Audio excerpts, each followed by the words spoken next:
अभी तक हमने देखा कि रानी ने मशीन के जरिए डैम को बंद कर दिया क्योंकि उसे अपने किंगडम राज्य के लोगों पर बहुत गुस्सा था, जिस वजह से डैम टूटने लगा और पूरा ही टूटकर बिखर गया और रानी के किंगडम के लोग मारे गए। खुद वो अपने साथी के साथ एक बग्गी में बैठकर यहाँ से भाग गई। उधर बाबा बोस मैगरा के दोनों बच्चों के साथ जंगल में काफी दूर निकल आए अपनी चोरी हुए सामान और मैगरा की खोई हुई पोटली को ढूंढने के लिए। वो अपने साथ मैगरा और कबीले की बूढ़ी औरत डॉक्टर को नहीं लाई थी, उन्हें पीछे ही छोड़ दिया था। अब ये तीनों एक जगह पर रुके तो मैगरा के बेटे को किसी के गुनगुनाने की आवाज आई, इसीलिए ये वहाँ जाकर चेक करने लगती है जहाँ पर किसी का बहुत सारा सामान पड़ा हुआ था, जो देखकर इन्होंने अंदाजा लगा लिया कि यहाँ पर कोई रह रहा है। अब क्योंकि बाबा बोस अंधा है, उसे दिखाई नहीं देता, तो मैगरा का बेटा उसे यहाँ की सूरत हाल के बारे में बताता है। ये फैसला करते हैं कि हम यहाँ तलाशी लेंगे क्योंकि हो सकता है कि यहाँ पर रहने वाले इंसान ने हमारा सामान चुराया हो। और अब मैगरा की बेटी सामान की तलाश में निकल जाती है, जहाँ उसे अपनी मोम की पोटली तो मिल गई, लेकिन तभी एक अजीब सा लड़का उस पर हमला कर देता है। उसने जैसे ही वार किया, मैगरा की बेटी चीख के साथ बेहोश हो गई। उसकी आवाज सुनकर उसका भाई और बाबा बोस भी यहाँ आ गए और तब वो अजीब सा लड़का उन पर भी हमला कर देता है। वो कुल्हाड़ी से बार बार इन पर वार करने की कोशिश करने लगा और जब उसके हाथ मैगरा का बेटा लगा तो वो उसकी जान लेने की कोशिश करता है, लेकिन बाबा बोस उस पर झपट पड़ा और उसे अपने साथ घुमाकर आगे ले जाता है, जिससे वो थोड़ा जख्मी हो गया। और अब बाबा बोस जैसे उसे छूता है, वो जान गया कि ये लड़का देख सकता है। बाबा बोस उसे मारने ही वाला था कि तभी मैगरा की बेटी कहती है कि डैड इसे छोड़ दे, क्योंकि वो पहचान गई थी कि ये बूट्स है, यानी जरला का बेटा, जो इन दोनों इन्हीं मैगरा के बच्चों का असली बाप है। उधर रानी और उसके साथी आराम करने के बाद जब वापस अपनी बग्गी के पास आए तो वो देखते हैं कि इनका ड्राइवर वहाँ पर नहीं है। ढूंढने पर इन्हें पता चला कि ड्राइवर को तो किसी ने मार दिया है। और फिर तभी यहाँ एक अजीब से कबीले के लोग आकर रानी के साथी पर हमला कर देते हैं, जिसके बाद उन्होंने उसे जान से मार दिया और वो रानी को अगवा करके अपने साथ ले जाते हैं। मैगरा की फैमिली वापस आ गई थी और ये लोग आपस में मिलकर बहुत खुश हो जाते हैं। उसकी बेटी मैगरा को उसकी पोटली वापस लौटा देती है, जिसके बाद वो बोर्ड्स के बारे में बताने लगी कि आज से ये भी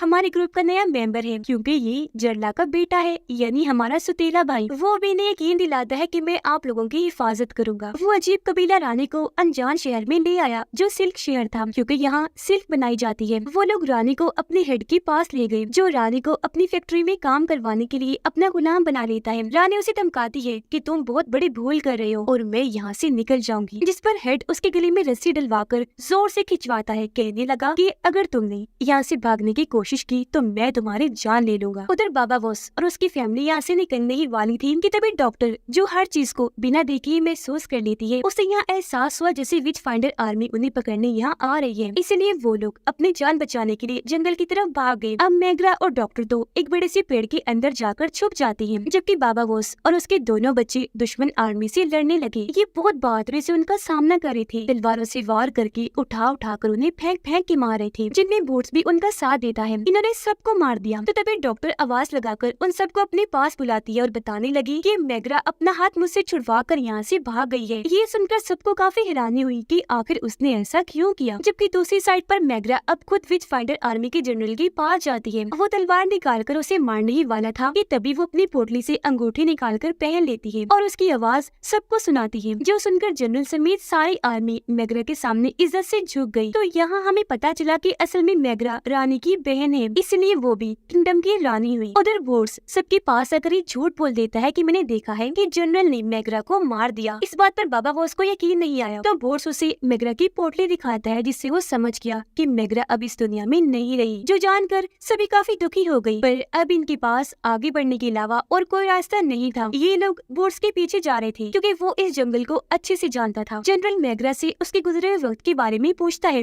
कि अपने पास्ट के बारे में बताओ, जिस पर मैगरा का कहना था कि मैं वादा करती हूँ तुम्हें सब बताऊंगी, लेकिन एक शर्त पर, अगर तुम मेरी फैमिली को सही सलामत ढूंढकर मेरे पास लाओगे तो। उधर बोर्ड्स उन सबको एक केव गार में लेकर आया और चालाकी से उन्हें बड़े से पिंजरे में बंद कर देता है, कहने लगा कि मैं तुम लोगों पर इतनी आसानी से भरोसा नहीं कर सकता, क्योंकि तुम्हें भी मुझ पर नहीं है। जो कहकर वो यहाँ से चला गया और अब ये उस पर चिल्लाने के अलावा और कुछ नहीं कर सकती थी। और फिर तभी ये पिंजरा नीचे की तरफ जाने लगता है। रानी जब सिल्क फैक्ट्री में काम कर रही थी तो वो यहाँ की बूढ़ी औरत से बात करती है। उसे बातें करता हुआ देखकर एक गार्ड उसे कोड़े से मारने लगी। यह रानी उसका सामना करने की कोशिश तो करती है, लेकिन गार्ड रानी को इतना मारती है कि वो जख्मी हो गई और वही बेहोश हो जाती है। अब यहाँ हमें पास्ट का एक सीन दिखाया गया, जब रानी अपने डैड राजा के पास बैठी हुई थी, जो आखिरी सांस से गिन रहे थे। रानी रोते हुए कहती है कि जब मैं रानी बनूंगी तो आपके किंगडम को बहुत अच्छे से संभालूंगी। अब ये सुनकर राजा रानी की बहन यानी मेगरा को वहाँ बुलाता है और रानी को कहने लगा कि तुम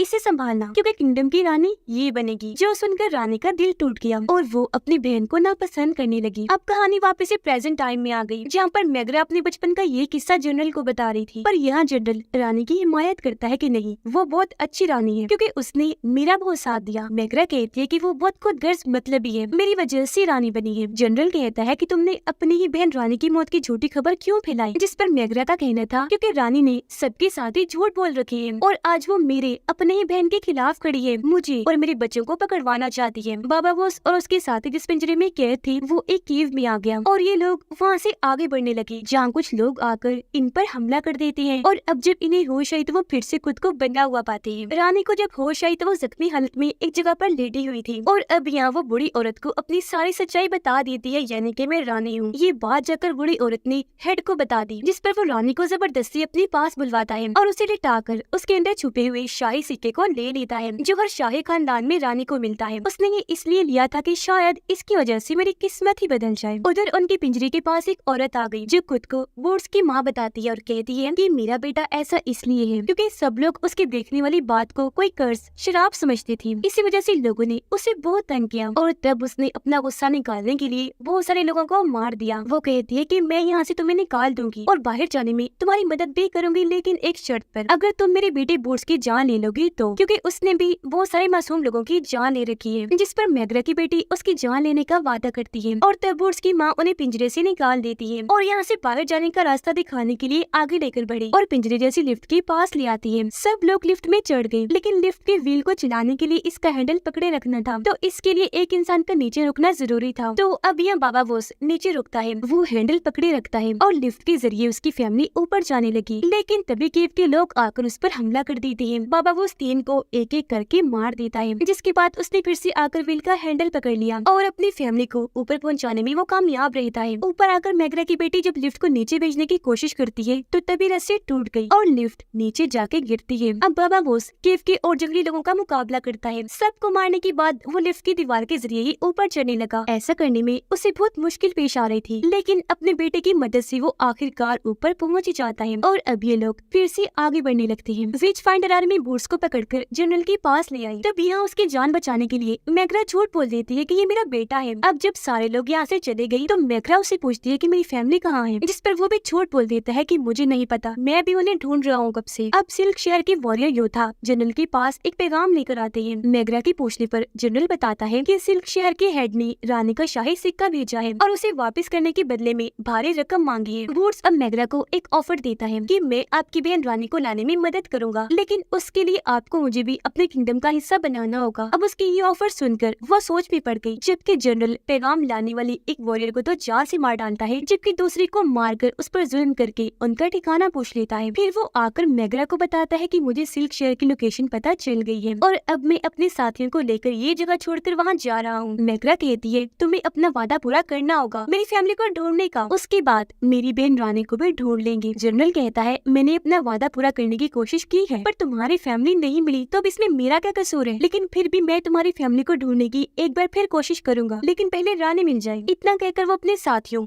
मेगरा और बोर्ड्स को लेकर निकल जाता है ताकि ये सिल्क शहर पहुंच सके रानी को बचाने के लिए। उधर बाबा बोस और बाकी सब पहाड़ों के रास्ते से होकर एक खुले मैदान में आ जाते हैं। एक जगह लाकर मेगरा का बेटा बाबा बोस को बताता है कि वो देखे सामने जामुनी रंग के फूल, जिसका मतलब कि वो शहर यहाँ आस पास ही है जहाँ हमने जाना है, जो हमारी मंजिल है, जहाँ हमारे असली डैड जरला का घर है। और फिर अगले ही दिन ये अपना सफर दोबारा शुरू कर देते हैं। फूलों के रास्ते ये जब आगे बढ़े तो वहाँ लाशों की बहुत गंदी बदबू आ रही थी और उस जगह का भी बुरा हाल था, जिसका मतलब कि ये जगह बहुत ही खतरनाक है, इसीलिए ये वापस जाने का सोचते हैं। पर बाबा बोस कहता है कि नहीं, हम आगे जाएंगे क्योंकि इतनी आगे आने के बाद अब वापस जाना बेवकूफी होगी। उधर वो लोग भी सिल्क शहर पहुंच गए थे। फैक्ट्री के पास जाकर ये बोर्ड्स को अंदर भेजते हैं सारी जानकारी लाने के लिए। वो पूरी फैक्ट्री को चेक करने के बाद आकर इन्हें सब कुछ बता देता है, जो सुनकर जनरल अब खुद ही उन सबसे निपटने का कहता है। वो अंदर गया और एक एक करके जो भी उसके सामने आ रहा था वो सबको मारता जा रहा था और ऐसे उसने सभी गार्ड्स को मारकर ढेर कर दिया। मौका पाकर रानी भी बूढ़ी औरत की मदद से यहाँ की हेड को नीचे गिराती है और छुरी से उसका गला काट कर उसकी जान निकाल लेती है। और ऐसे जनरल ने अपना ये मिशन पूरा कर दिया। वो रानी को एक जगह लिटा देता है जो काफी जख्मी थी और उसे कहता है कि अब तुम बेफिक्र हो जाओ क्योंकि हमने तुम्हें आजाद करवा लिया है और अब तुम बिल्कुल बिल्कुल महफूज हो। मेघरा भी जब यहाँ आई तो दोनों बहनों ने एक दूसरे को पहचान लिया था। पर अब यहाँ रानी जनरल को बताती है कि मैंने डैम को तोड़ दिया, जिस वजह से पूरा किंगडम तबाह हो गया और सभी लोग मारे गए। और अब मेरा ये हुक्म है कि तुम जाकर सबको ये बताओ कि गॉड सबसे नाराज थी, इसलिए सजा के तौर पर उसने सबको मार दिया सिवाय रानी की। ये सुनकर जनरल काफी हैरान रह गया कि कितनी अजीब बेरहम है। उसके दिल में अब रानी के लिए नफरत बन जाती है और वो उसका साथ छोड़कर मेघरा के साथ मिल जाता है और रानी को उसकी जगह से हटाकर मेघरा को रानी बनाने का फैसला करता है। वो लोग जरला के शहर के करीब पहुंचने ही वाले थे कि तभी बाबा वोस को अजीब महसूस होने लगा। उसने जैसी पत्थर फेंक के शोर किया, यहाँ उन पर तीरों की बारिश होना शुरू हो गई। अब ये जैसी तैसी तीर से बच गई और बाबा वोस अपने बेटे को एक जगह इशारा करके वहाँ वार करने का कहता है, क्योंकि इन पर तीरों की बारिश वहाँ से ही हो रही थी। उसने जैसी कुल्हाड़ी से वार किया, वो तीरबाज नीचे गिरकर मारा गया। अब तभी यहाँ एक तीरबाज लड़की जो भी अंधी थी वो चुपचाप आगे बढ़ रही थी। खामोशी से उसने सभी तीरबाजों के तीर उठा लिए थे, लेकिन तभी एक तीर गलती से उससे नीचे गिर गया। वहाँ आवाज पैदा हुई जिस वजह से बहुत सारे तीरों की बारिश उस तीरबाज लड़की पर भी होने लगी और एक तीर आकर उसे लग भी गया। तब मेघरा की बेटी उसे बचाने के लिए पास गई। मेघरा की बेटी का नाम सुनकर तीरबाजों का लीडर रुक गया और इनके सामने आकर कहता है कि सिर्फ मेघरा के दोनों बच्चे ही आगे जा सकते हैं, क्योंकि वो जरला के बच्चे हैं इसलिए। अब ये सुनकर दोनों बच्चे काफी गुस्सा हो जाते हैं और फैसला करते हैं कि अगर बाबा वोस और बाकी आगे नहीं जा सकते तो हम भी नहीं जाएंगे और इनके साथ वापस चले जाएंगे। पर यहाँ बाबा वोस उन्हें समझाकर ऐसा करने से मना करता है कि तुम आगे जाओ, क्योंकि वही तुम्हारी मंजिल है। अपने असली डैड जरला के पास जाओ और अपनी नई जिंदगी की शुरुआत करो, मैं भी तुमसे मिलता रहूंगा। ये कहकर बाबा वोस जख्मी तीरबाज लड़की को कंधे पर उठाकर वहाँ से जाने लगा। डॉक्टर जाने से पहले दोनों बच्चों को कहती है कि बाबा वोस और अपनी माँ मेघरा को हमेशा याद रखना, क्योंकि उन्होंने तुम्हारा बहुत ख्याल रखा है। जो कहकर वो बाबा वोस के साथ वापस लौट जाती है। दोनों बच्चे पुल पार करके एक बहुत बड़े दरवाजे के अंदर आ गई। ये वहाँ पहुँचे ही थे कि तभी बड़े बड़े बल्ब जल जाते हैं और फिर तभी यहाँ जरला आकर अपने दोनों बच्चों से मिलकर उनका अपने घर में वेलकम करता है। जो पूरा ही शहर था अंदर ले जाकर वो उन्हें अपने बाकी बच्चों से भी मिलवाता है। फिर उनका कमरा दिखाता है कि तुम आज से यही रहोगे। जनरल मेघरा को बताता है कि तुम रानी के बारे में बिल्कुल ठीक कह रही थी, वो सच में मतलबी है, सिर्फ अपने ही बारे में सोचती है और अब उसे शाही गद्दी तख्त पर से हटाने के लिए मैं तुम्हारी मदद करूंगा और अब से रानी तुम्हें बना दूंगा। जिस पर ये दोनों राजी हो गई। मेघरा अपनी बहन रानी के पास जाकर उससे मिली और कहती है कि तख्त को मेरे हवाले कर दो। जो सुनकर रानी गुस्से में आ गई, कहती है कि मैं तख्त को किसी को नहीं दूंगी जब तक मैं जिंदा हूँ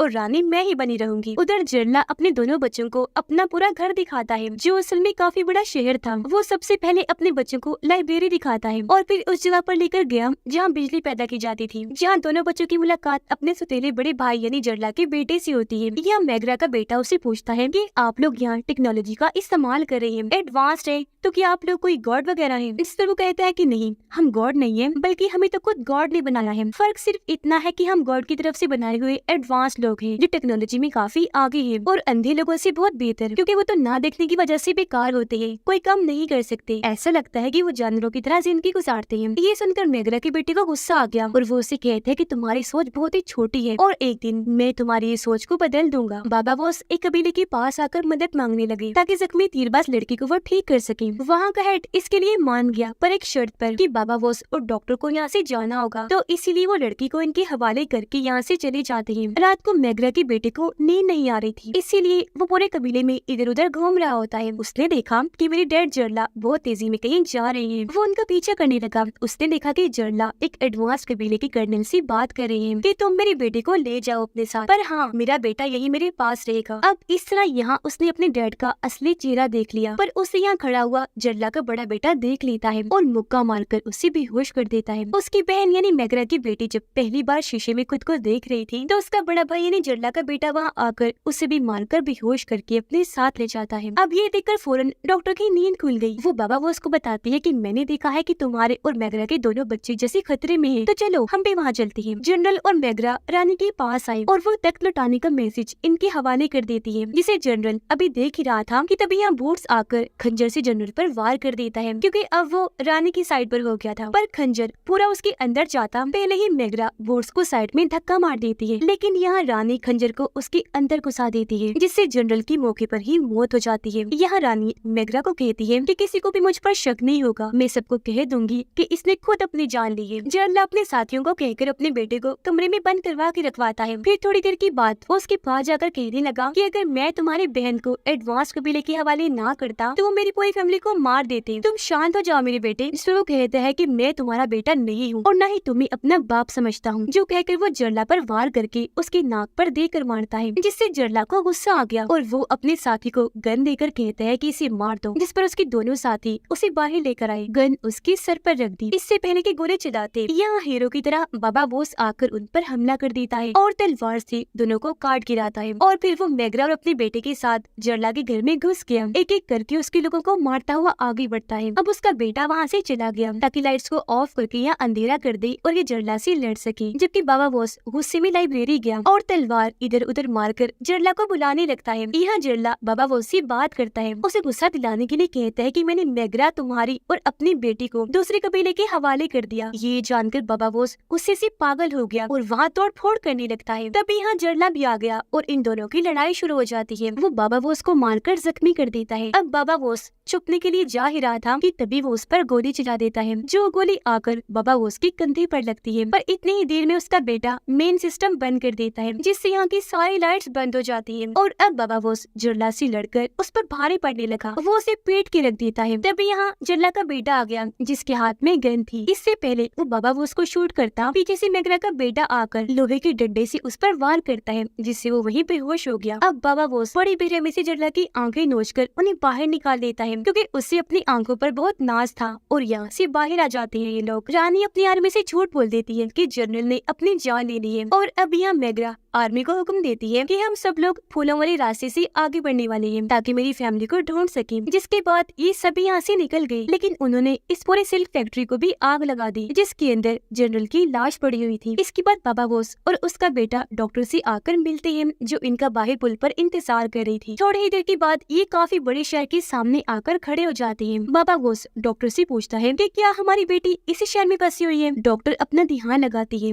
और कंफर्म करके बाबा बोस को बता देती है कि हाँ, वो यही है और जल्दी जाओ, जाकर अपनी बेटी को बचा लो। तो अब बाबा बोस फिर से अपने नए सफर पर निकल जाएगा अपनी बेटी को बचाने के लिए, और हर बार की तरह इस बार भी उन्हें काफी एडवेंचर्स करने होंगे। और इसी के साथ ये कहानी इधर ही खत्म हो जाती है।